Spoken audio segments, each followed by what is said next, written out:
The next thing I want to talk about is slash chords. These are really fun. In fact, I was watching Paul McCartney being interviewed by Rick Rubin the other day on YouTube, and he was talking about how at first he figured out all of the chords for the key of C, which are C, D minor, E, F, G, A, A diminished, C.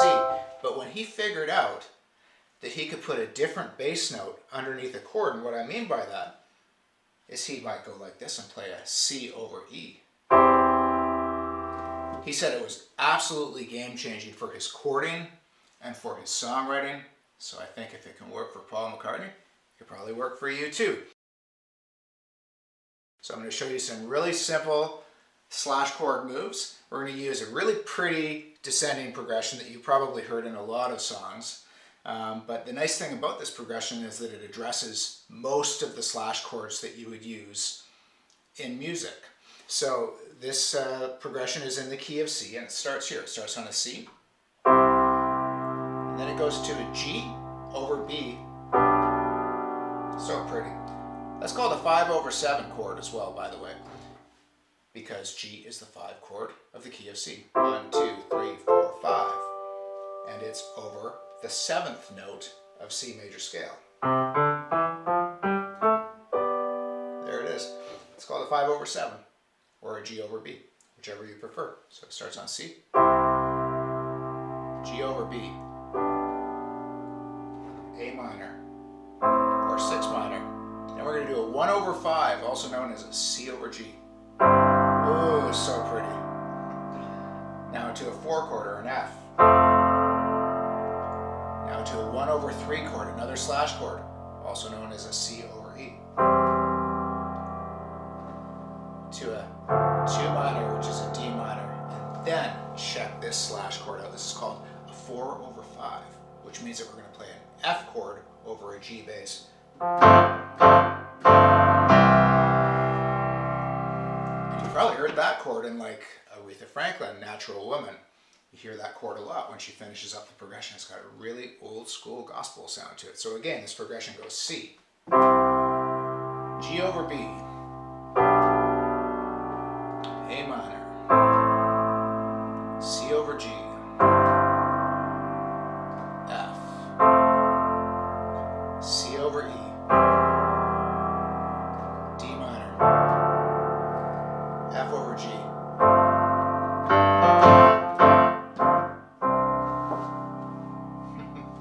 They're so pretty and they're so fun. And there's different ways that you can practice these chords, and that's a great progression to start with, and it's a descending progression.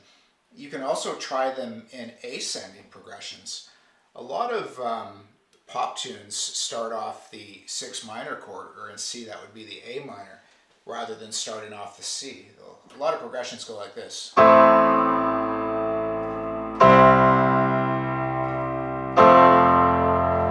It's a very pop progression, it's just A minor, C, and F. So let's look at that. We've got A minor for 1, 2, 3, 4, C, 2, 3, 4, F, 2, 3, 4, 2, 2, 3, 4.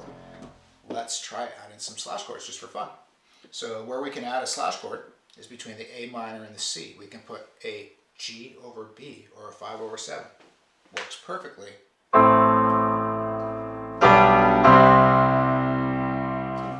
Pretty sweet, right? And then when you're coming into the 4 chord or the F chord, you can approach it from a C over E, also known as a 1/3. So check out what a difference it can make just by putting these passing chords, these slash chords that we'll use them as passing chords just to move from one chord to the next. Really makes a big difference.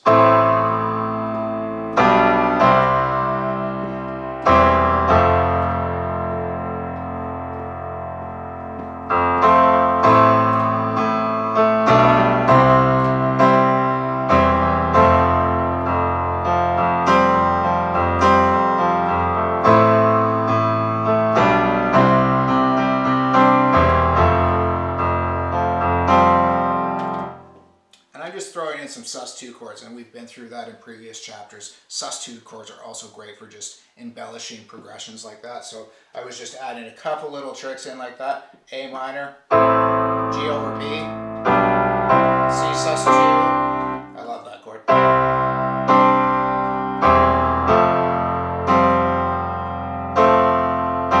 It's just F, F sus2, F, F sus2. Really, really fun. Anyways, slash chords they really can take your playing to the next level. They can actually take your songwriting to the next level. If you're writing songs, they are a way to take simple major chords and add some sophistication. You'll hear these walk-ups and walk-downs done with slash chords a lot in Americana and in old folk music, in pop music, like old James Taylor records. You hear these slash chords happening all the time, and he plays them on his guitar, and they're just beautiful. Such a go-to for so many genres of music. So next, let's get into using slash chords as walk-ups.